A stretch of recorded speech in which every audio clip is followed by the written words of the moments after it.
(2023년 2월 2일) 목요일 달코라 뉴스입니다. 북텍사스가 오늘로 나흘째 한파의 영향을 받고 있습니다.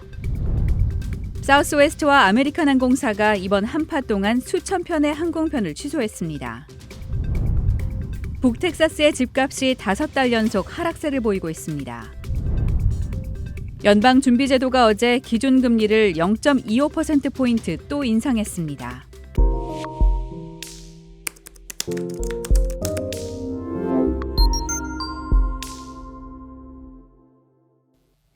북텍사스가 오늘로 나흘째 한파의 영향을 받고 있습니다.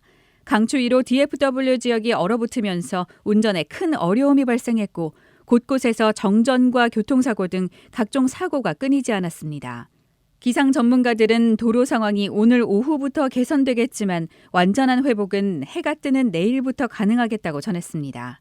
이처럼 올해도 한파로 지역 곳곳이 영향을 받았습니다. 텍사스 동부와 중부 일부 지역에선 정전 피해가 보고됐습니다. 전력 공급업체 온코에 따르면 어젯밤 8시 30분 기준 어스틴과 웨이코 등에서 약 6만 2천 가구 이상이 정전 피해를 입었고 타일러와 아테네에선 약 5만 가구의 전기가 끊겼습니다. 사우스웨스트와 아메리칸 항공사가 이번 한파 동안 수천 편의 항공편을 취소했습니다. 두 항공사는 오늘 오후 기온이 올라가면서 상황이 개선될 것으로 기대하고 있습니다.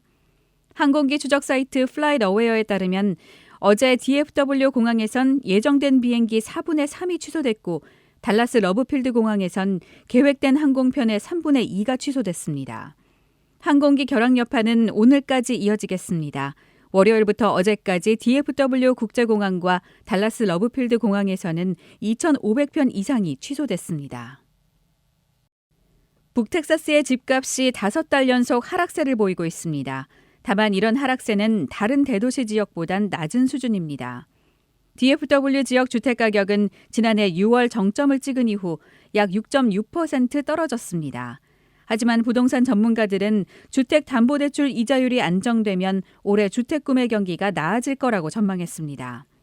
프레디맥에 의하면 지난해 10월 7%대로 치솟았던 30년 고정 몰기지 평균 이자율이 올해 1월 6.1%로 하락했습니다. 약 1년 전의 3.5%에 비하면 아직 높지만 내려가고 있는 겁니다.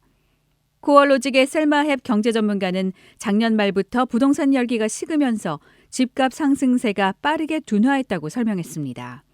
또 대출 이자율이 계속 하락세를 이어간다면 이번 봄 이사철에는 당초 예상됐던 것보다 더 분주한 시장이 될 거라고 전망했습니다. 지난 12월 DFW 지역의 단독주택 중간 가격은 39만 달러였습니다. 중앙은행인 연방준비제도가 어제 기준금리를 0.25%포인트 또 인상했습니다. 물가 잡기를 위한 고강도 금리 인상 정책에서 벗어나 통상적 인상으로 돌아간 조치입니다. 다만 연준은 인플레이션 지속 가능성을 여전히 경고하며 금리 인상 유지 방침은 재확인했습니다. 연준은 어제 올해 첫 공개시장위원회 FOMC 정례회의에서 기준금리를 4.50에서 4.75%로 올린다고 발표했습니다. 현재 금리는 4.25에서 4.50%입니다. 이로써 기준금리는 2007년 이후 최근 16년 동안 최고치를 유지하게 됐습니다. 이처럼 연준이 금리 인상 필요성에 무게를 싣고 있지만 시장의 관심은 이제 인상이 어느 정도에서 멈출지에 쏠리고 있습니다. 오늘의 단신입니다.